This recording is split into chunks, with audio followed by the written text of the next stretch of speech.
The planning was rigorous this time. We had checklists for everything. What to pack and where to pack it. Our ambition level was through the roof. We were gonna bring everything to make it as glamping as possible. We had bought a ton of medium-sized wooden boxes to pack all the small stuff in and brought everything together in my garage to get it checked, sorted and packed several days ahead. Just to be sure we didn't miss anything. I have a very small garage apparently. It was all four brothers going camping. Pekka had a busy schedule, so he couldn't join us until this Saturday, but for the rest of us, we were going to be out Friday to Sunday, brothers only. Or so we thought. I might come back to that. When the Friday finally came, we hauled everything up on the trailer, and Joppes and I went ahead to the destination while Freddan ran the final errands, fixed the last details and picked up some last-minute supplies. The weather was all we could have hoped for. Sunny and around 23 degrees Celsius in late September. Exceptionally good weather actually. We didn't have to travel very far to reach the spot we'd chosen for this trip because we'd spotted a promising clearing on a headland while boating on the lake by the summer house. We call it Talludden, or Pine Cape in translation. So the drive was no more than about 25 minutes from the city limit. We drove through a beautiful early autumn landscape just outside of town, on winding roads growing smaller and smaller at every turn as we got closer to the more forested areas.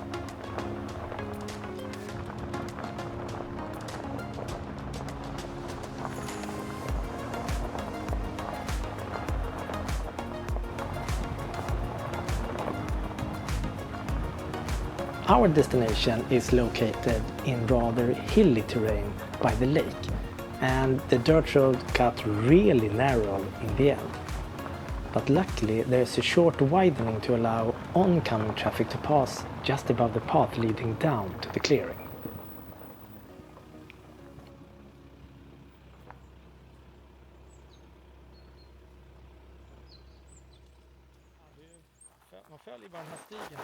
It's a rather steep sloping path winding down from the road to the lake, and a lot of large stones and roots poking out. So you really have to be careful where you put your feet. It's steeper than it looks. But what a place! Large pine and birch trees around the clearing, opening up right towards the sunset. A perfect spot for a really big campsite, with an outdoor living room and a kitchen area to spend the whole weekend in all comfort. Joppes and I tried to figure out the optimal place to put up the tent. Obviously you want the ground to be level and flat, and it's not easy to find a spot wide enough in the wild when you have such a big tent. It's almost 5.5 meters across, wider than the distance between most trees, stones and bushes. But we found the place a bit away from the shore in the beginning of the clearing, up against the trees. Jag tror att det var här jag tänkte att det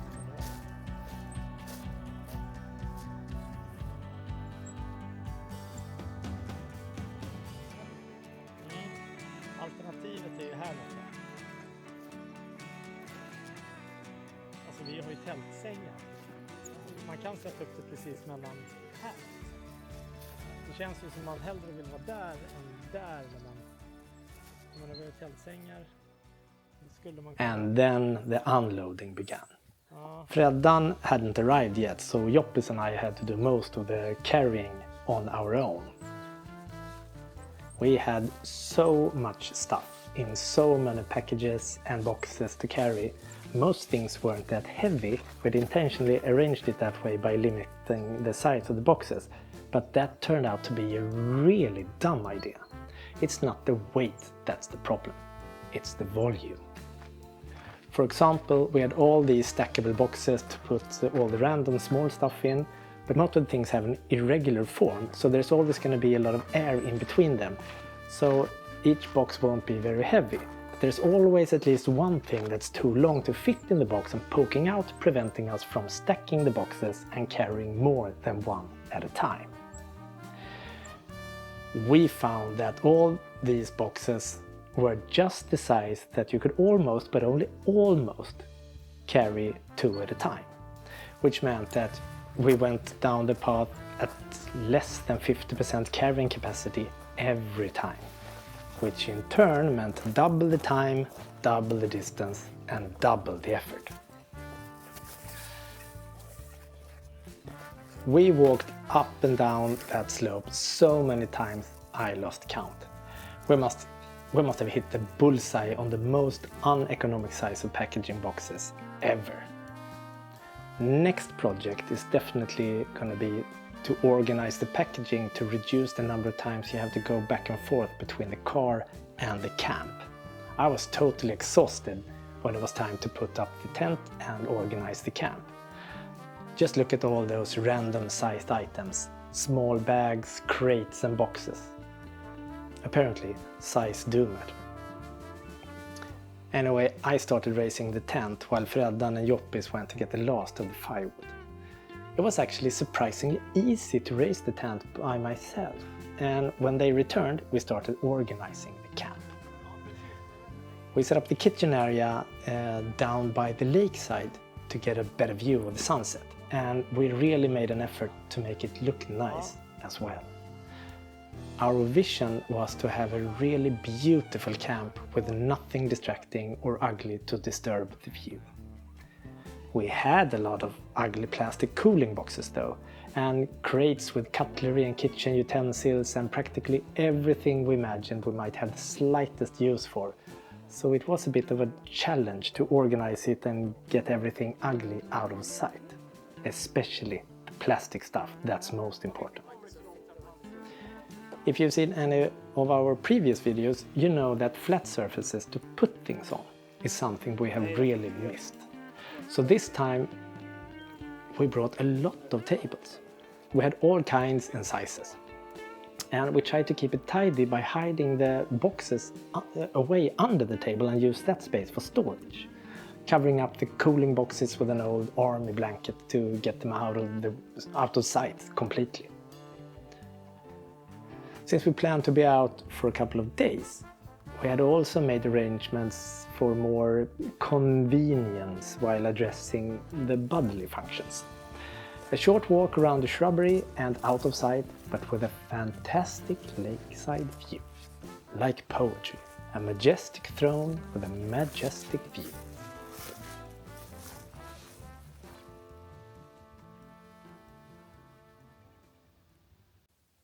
It took its time, but finally, just as the sun was about to set, the campsite was ready and it was time to have the first well-deserved drink. Ice cold.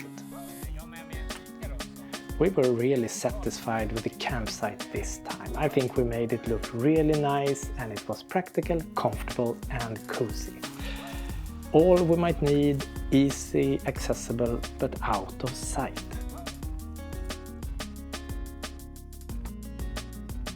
Skål Johan!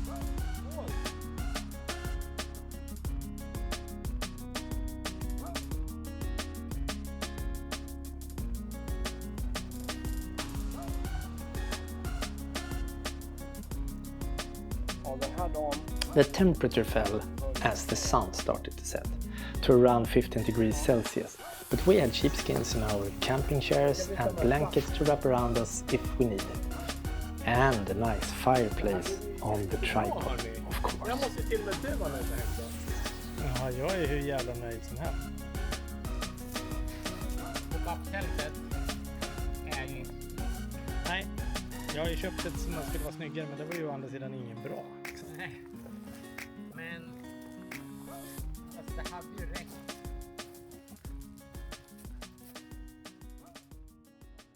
Jag funderar så har man en bed and breakfast för disk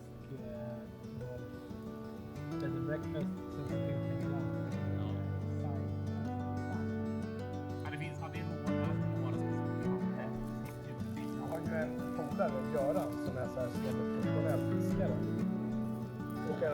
så plockar han upp. Så kör han fulka. Och så drar han upp 50 kilo gös. Vad gör du med all gös?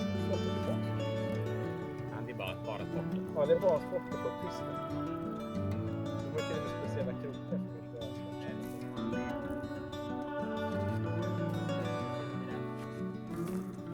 Och sen så har vi en bra lagrad parmigiano och heter det rigatoni.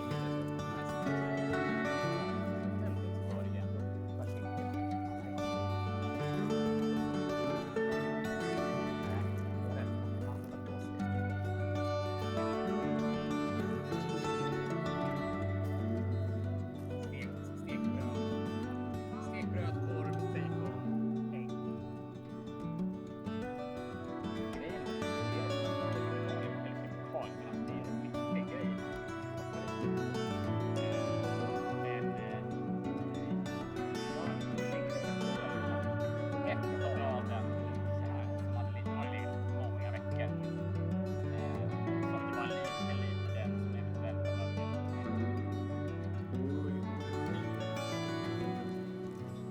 Och det ju i sin tur leder till att det blir vackert, eller är det vackert i sig? Ja. Det måste vara en kombination av båda. Förmodligen. We kept the cooking simple the first night. It was already pitch black, so we had good use of our headlamps. Grilled slices of pork collar in Kaipes grill oil and Kockens barbecue seasoning. Exactly what Dad used to put on the grill when we were kids. Nothing fancy, but absolutely awesome. Men det är ju inget tät, bara lite bröd och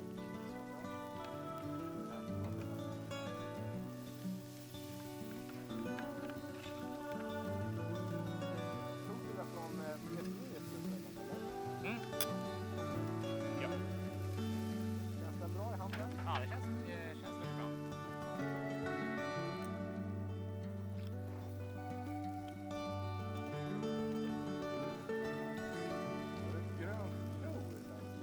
Ja, men det är något att den visar väldigt hårt. Laddat kanske. Jo. Laddning också. Sen är mera för laddat. We also made some tomato balsamica salad and grilled bread, which would have been way over Dad's capacity back in the days. Startbord alltså.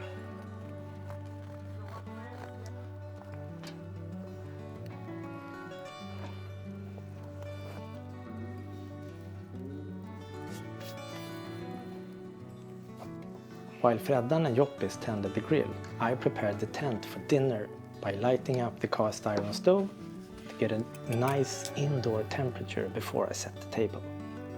And yes, we brought a cast iron stove. The tent warms up really fast and the cast iron stove gives a soft and comfortable heat. It also maintains the heat much longer than regular camping stoves when the fire fades. So you don't need to feed it all the time. It kind of tends itself.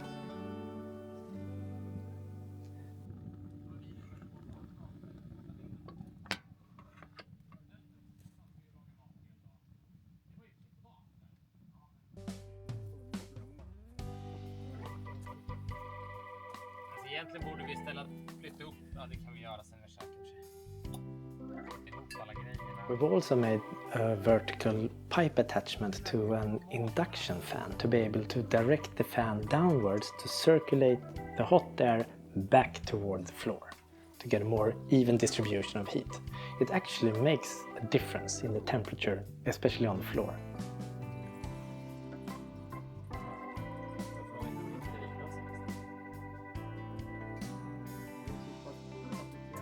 Ja, de är lite bättre för sig, men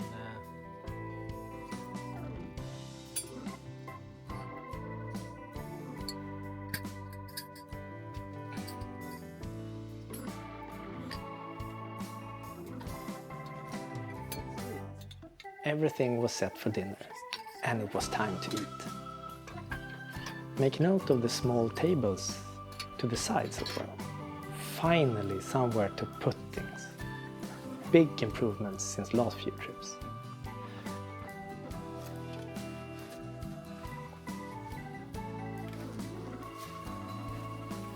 Since we were only 3 having dinner on the Friday night, we could all fit around the little round table. Det enda jag gjorde var att vända någon gång. Ja, exakt. Och det var något bröd också.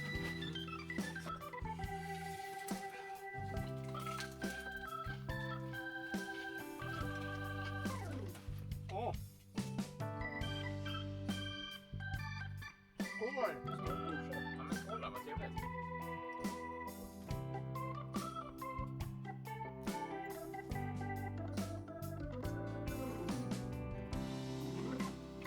Jävlar vad bra. Ja, när jag tänker efter så har jag ju bara käkat frukost 8. Så käkat 2 sådana här. Det är som en riskak i botten som har lite choklad på.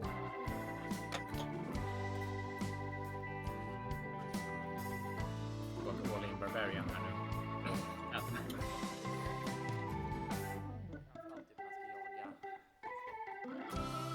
And when the dinner was done, we moved the more laid-back camping armchairs into the tent to end the evening more comfortably over a glass of good wine.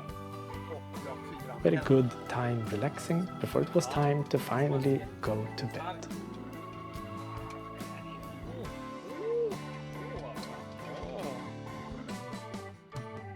Funkar det bra? Ja, otroligt bra.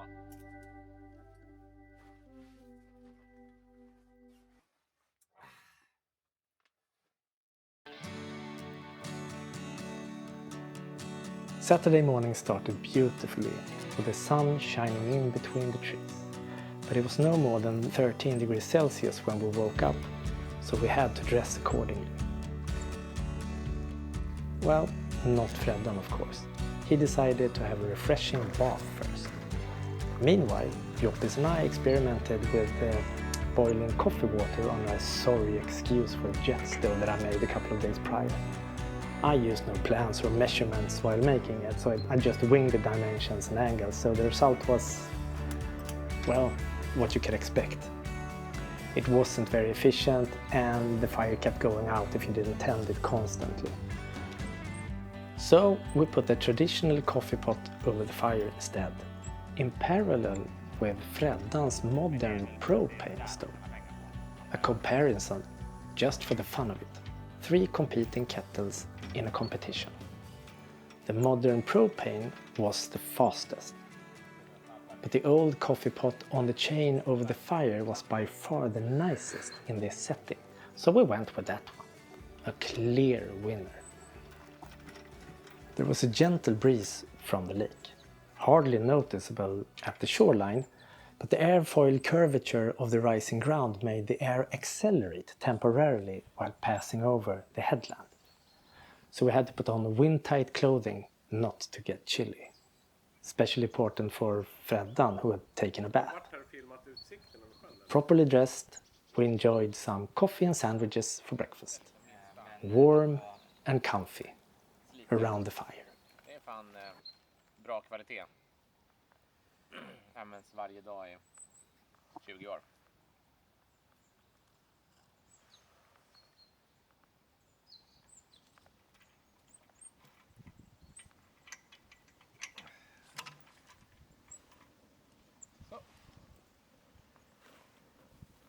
Notice the welding gloves. We find them indispensable when cooking over fire. Good ergonomics and heat resistance.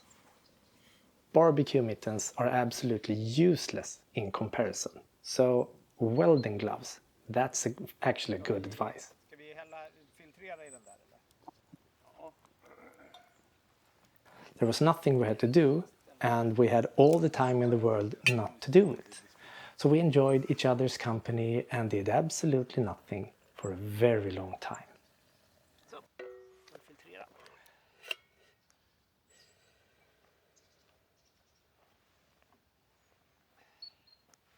And then all of a sudden we had a phone call. It turned out to be our 81-year-old half-blind mother. She had spent the better part of the morning walking the dirt road all the way from the summer house, several kilometers away as the birds fly, until she could hear us from the road and smell the coffee. She couldn't find the way through the forest on the small path, obviously because she's half blind. So she called us for direction, and Freddan went to meet up and guide her down the path.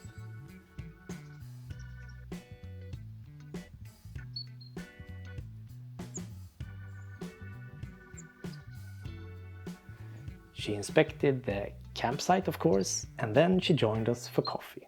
Sweet old mom.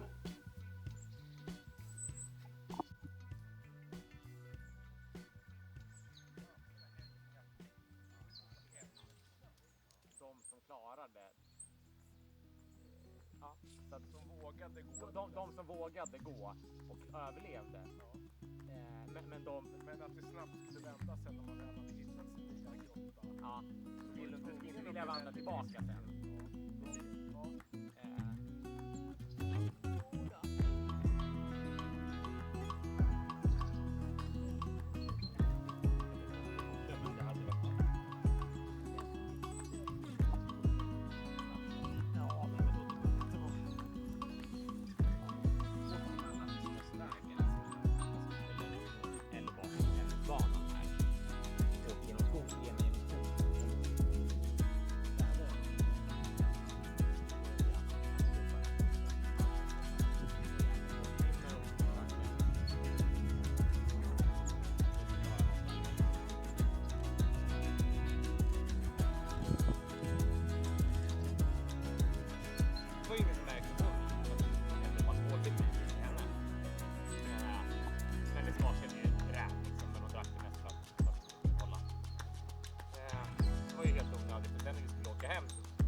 After an hour or two of small talking with Mom, we called Dad to wake him up and ask if he fancied joining us for lunch. And Freddan took the car to go pick him up, Tjena! Morgon. bringing back some extra pillows and a bottle of whiskey while he was there.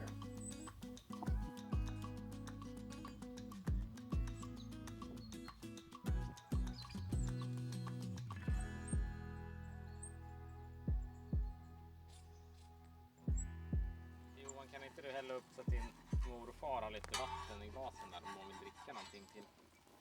Ja. The lunch was simple but delicious. The old favorite kålbullar, which I've told you all about in a previous video. And this time we remembered to bring the lemon berries. As always, we cooked on the murika. It's very versatile and easy to use. And I'm very pleased how the stand I designed for it turned out.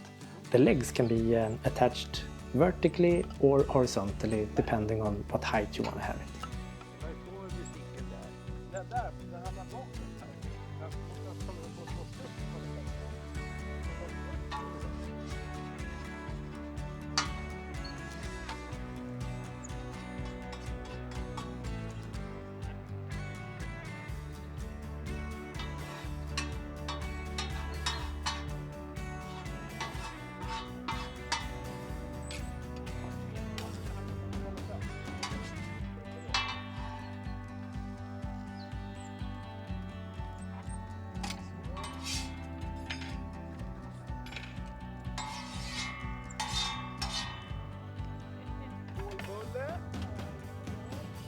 Kålarbulle eller vad?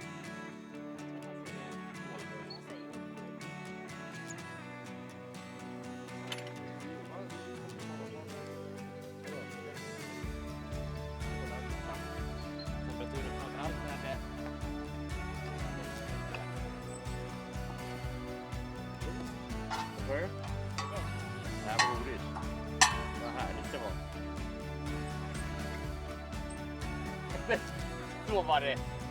Då var det fest minsann. Förresten fick en klick smör i gröten. Som man åt i bröllopsmiddagen på bröllopsfesten. Vad är nätgröt för något? Ja, det får vi testa då. Precis. För det här, nu vet inte jag om det är just åländskt med ålbullar. Men det är mest att jag äter inte ålen. Det här åt de verkligen överallt. Just för att det...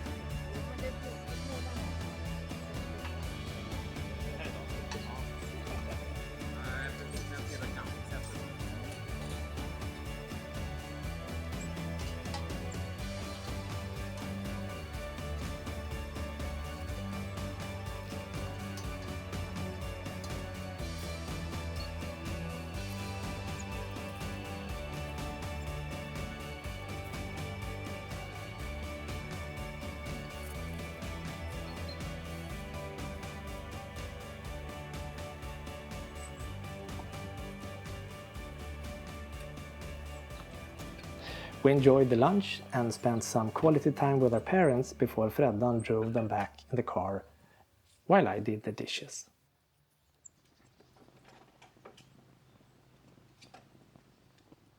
We started preparing the dinner right after lunch. As usual, we wanted to cook something slow to simmer for many hours.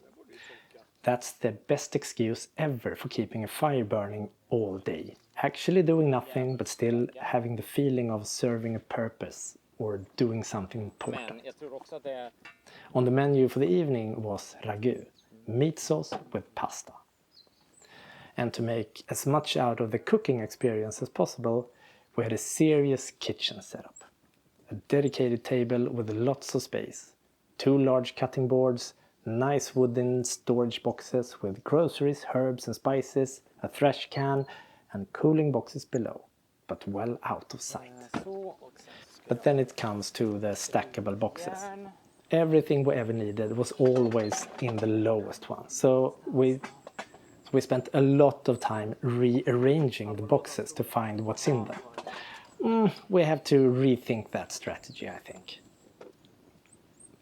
Except for that, I think the kitchen setup was awesome. Pekka was the only thing missing by now.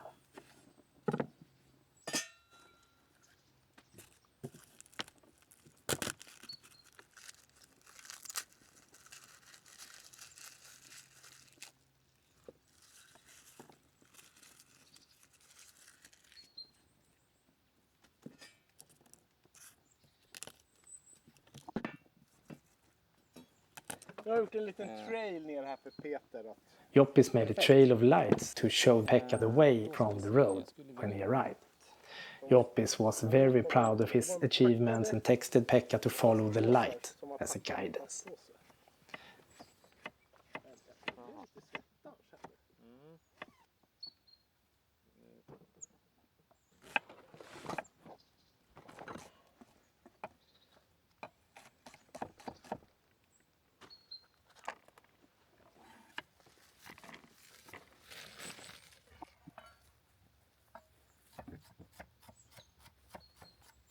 It's fantastic to cook outside with such a wonderful lake view.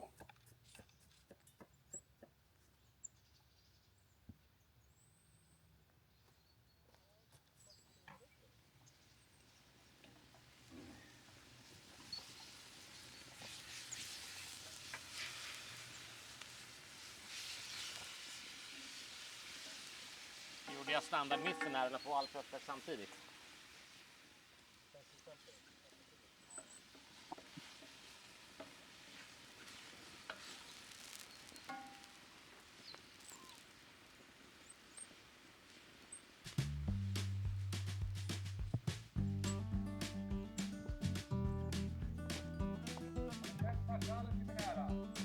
The cooking was well underway when we heard a car stopping on the road. Finally, Pekka had arrived. Välkommen! Är det hembryggt? Nej, det är det inte, men det är början. He brought his best mood and some extra beer. and he was eager to inspect the camp.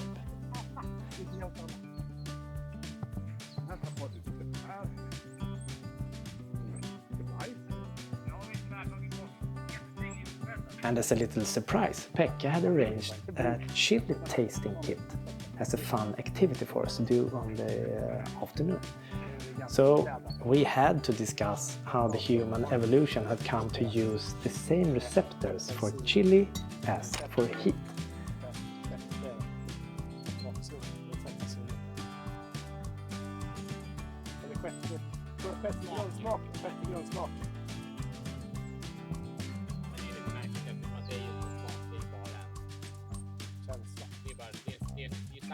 Samma känsla som hetta på huden.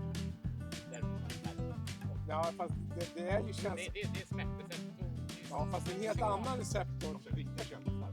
Jennifer Lawrence, hennes är roligast. That topic drifted away to Jennifer Lawrence and Ariana Grande escalating the hot chili ladder on a YouTube channel. Det roligaste är att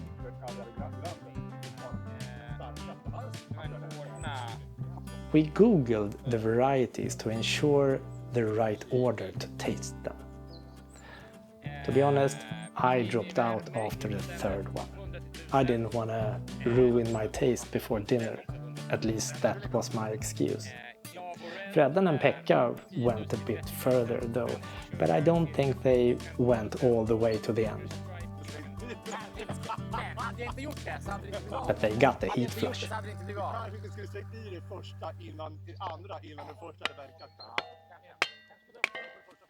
Då blir det ju aska är och det går inte att spela ut vad som är askinkar genom huset. För det brinner och är varmt och osar och smutsar ner. Vad fan gör? Då gör man bara ett hål i väggen som man sopar in det här i och så ramlar det ner i en binge i källaren. Joppis took an afternoon nap in the warm and cozy tent while Freddan, Pekka and I had a whiskey and a cigar around the fire as the late afternoon sun started to come into view across the lake.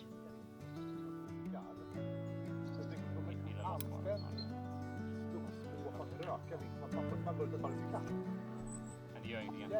Ja, nu fick du i och för sig det där är ju en timme. Ja, ja.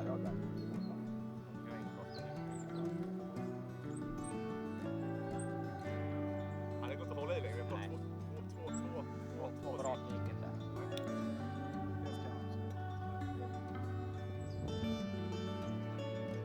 Ja, det är liksom... Jag hör där uppe. 5 dagar i veckan från kontoret. Det är dålig reklam. Det är fan skitdålig reklam. Det är fan riktigt jävla dålig reklam. Coola händelser och personer. Alltså Riktiga personer händelser. Det var ett dödsstraff på förut. Råtade bönor. Precis va. Sebbe är orsaken till han är den första personen. Gamla enligt Merkurius som har typ 67 månader. Ja. Den tillhör ju ett annat omloppskropps... Ja, det ligger så här. As the darkness fell, the ragu started to get ready to eat. Fan vad gott alltså, det luktar ju helt jävla magiskt. Fabulosos. där har du lite parmesan. The round table was too small to fit all 4 of us, so we arranged several small separate tables on the Saturday night instead, and we sat on the beds. Stör inte honom när han öppnar bilen. Turned out to be a rather practical arrangement.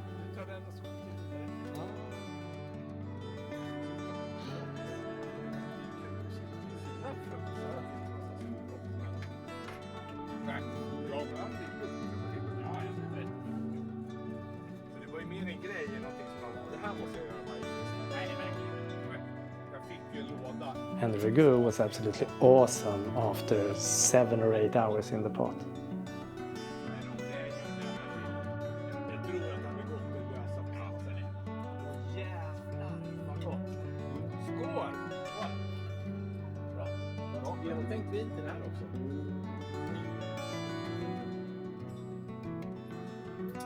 Lite för kallt dock kände jag direkt.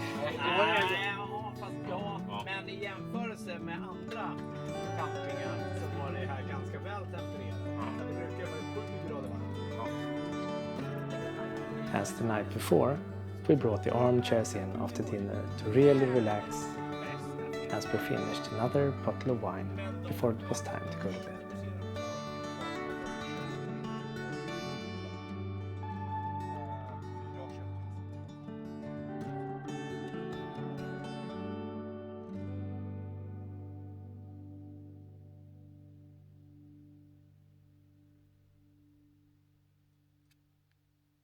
The others were still asleep while I woke up early on the Sunday morning.